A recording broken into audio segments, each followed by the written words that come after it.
మన తండ్రి కుమార పరిశుద్ధాత్మ దేవునికి వందనాలు స్తోత్రాలు చెల్లించుకుంటూ దేవుడి దినమందు మనకిచ్చిన వాక్యము ఇర్మియా గ్రంథము 9వ అధ్యాయము 24వ వచనం చదువుకుందాం. అతిశయించువాడు దేనిని బట్టి అతిశయింపవలెననగా భూమి మీద కృప చూపుచు నీతి న్యాయములు జరిగించుచునున్న యెహోవాను నేనే అని గ్రహించి నన్ను పరిశీలనగా తెలుసుకుంటను బట్టియే అతిశయింపవలెను. అట్టి వాటిలో నేను ఆనందించువాడనని యెహోవా సెలవిచ్చుచున్నాడు. దేవుడి వాక్యం ద్వారా మనల్ని దీవించును గాక. ఆమేన్. మనము దేనిని బట్టి అతిశయిస్తున్నామో మనం ఈ వాక్యం ద్వారా తెలుసుకుంటున్నాము. మన దేవుడైతే మనని బట్టి అతిశయిస్తానంటున్నాడు.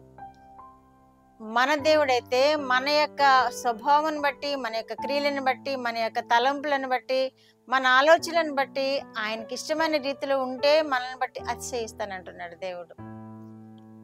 కానీ మనము దేనిని బట్టి దేవుణ్ణి మహిమపరుస్తూ ఉంటున్నాము, దేనిని బట్టి దేవుని కలిగి ఉంటున్నామా లేదా అని మనం ఒకసారి జ్ఞాపకం చేసుకుంటే దేవుడు ఇక్కడ ఏమని చెప్తున్నాడు? అతిశయించువాడు దేనిని బట్టి అతిశయింపవలనగా. మనం దేనిని బట్టి అతిశయింపాలి అంటే భూమి మీద కృప చూపుచు నీతి న్యాయములను జరిగించుచున్న యెహోవాను నేనే అని గ్రహించి తెలుసుకుంటాను బట్టి అతిశయింపవలను అంటున్నాడు. భూమి మీద కృప చూపుచు తన నీతి న్యాయములను జరిగించున్న మన దేవుని బట్టి మనం అతిశయించాలి. మనకి సహాయం చేస్తున్నాడని మన దేవుని బట్టి మనం అతిశయించాలి. మనకి మేలులు జరిగిస్తున్నాడని మన దేవుని బట్టి మనం అతిశయించాలి.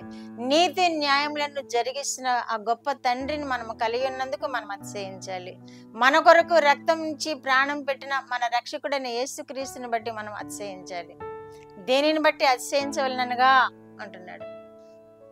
దేనిని బట్టి అతిశయించాలి అంటే నీతి న్యాయములను జరిగిస్తున్న మన తండ్రి అయిన దేవుని బట్టి మనము అతిశయించాలి అంటున్నాడు. అట్టి వారి ఎడల నేను ఆనందించబడనై ఉన్నాను అని కూడా అంటున్నాడు.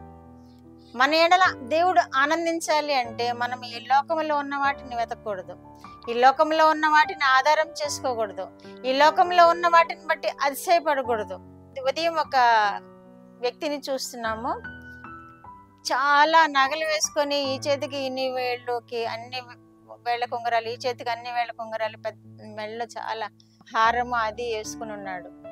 అట్లా వేసుకుంటే వాళ్ళు ఏం చేస్తారంటే వాళ్ళ స్థితిని బయలుపరుచుకుంటానికి, వాళ్ళ స్థితి ఎలా ఉంది, చాలా గొప్పగా ఉంది అని ఎదుటి వాళ్ళు చూసుకోవడానికి అతిశయిస్తూ ఉంటారన్నమాట వాళ్ళు. అలాగే ధనవంతులు ఉన్నారు, మనం చూస్తూ ఉన్నాం మన దేశంలో.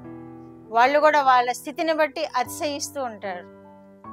మనము దేవుని కలిగిన వారమైతే మన దేవుడు మనకు నీతిని అనుగ్రహించే దేవుడని, మనకి న్యాయం జరిగించే దేవుడని, మన కొరకు రక్తం చిందించిన దేవుడని, మన కొరకు ప్రాణం పెట్టిన దేవుడని, మనకి రక్షణ ఆనందము కలుగు చేసిన దేవుడని, మనకి నిత్యరాజ్యం అనుగ్రహించే దేవుడని మనం అతిశయించాలని ఈ వాక్యం ద్వారా మనం గ్రహించగలుగుతున్నాం. అప్పుడు దేవుడు మన యందు సంతోషిస్తాడు, అప్పుడు దేవుడు మన యందు ఆనందిస్తాడు. అంతేగాని మనకు భూములు ఉన్నాయని భూములను బట్టి అతిశయించడమో, ధనం ఉందని ధనం బట్టి అతిశయించడమో, మంచి హోదా కలిగిన ఉద్యోగాలు ఉన్నాయని ఆ ఉద్యోగాన్ని బట్టి అతిశయించడమో, మరి చాలా అందం ఉన్నదని అందాన్ని బట్టి అతిశయించడమో, వీటిని బట్టి అతిశయిస్తే దేవుడు మహిమపరచబడ్డు, మన యందు సంతోషించడు. అటు వారిని బట్టి నేను ఆనందించుచున్నాను అని కూడా వాక్యంలో తెలియజేస్తున్నాడు. కాబట్టి మనము మన దేవుని బట్టి మన దేవుని యొక్క గొప్పతనాన్ని ధ్యానం చేస్తూ దానిని బట్టి అతిశయించాలి. మన గొప్ప దేవుని మనం కలిగి ఉన్నామని అతిశయించాలి. మనం సిగ్గుపడకూడదు మన దేవుని బట్టి. మన దేవుడు సృష్టి అంతటిని సృష్టించి మనల్ని నేలుతూ ఉన్న దేవుడిని దేవుని బట్టి అతిశయించాలి, ఘనపరచాలి, దేవుణ్ణి గొప్పగా చెప్పుకోవాలి మనం దేవుణ్ణి. అప్పుడు దేవుడు మన యందు ఆనందించే దేవుడుగా ఉన్నాడు. ప్రార్థన. మా దేవా, మా ప్రియ పరలోక ప్రభువా, మీ పరిశుద్ధ పాదములకు వందనాలు, స్తోత్రాలు. మా రక్షకుడైన యేసయ్య స్తోత్రాలు, పరిశుద్ధాత్మ దేవా స్తోత్రాలు, ఇచ్చిన వాక్యం కొరకు స్తోత్రాలు. వినిచిన బిడ్డలందరూ ప్రభువా మీ యందు ప్రభువా ఆనందిస్తూ నాయన మిమ్మల్ని ఘనపరిచి నాయన మిమ్మల్ని కీర్తించి మీ చేత దీవింపబడేలాగున మిమ్మల్ని ఆనందింప చేసేలాగున బిడ్డలందరినీ మీరు దీవించండి. వారి కుటుంబాల్లో చిన్న బిడ్డలను, యవనస్తులను, వృద్ధులను మీరు ఆదరించండి. మీ కృపాక్షేమములు ప్రతి వారికి దయచేయండి. మీ కాపుదల భద్రత ప్రతి వారికి దయచేయండి.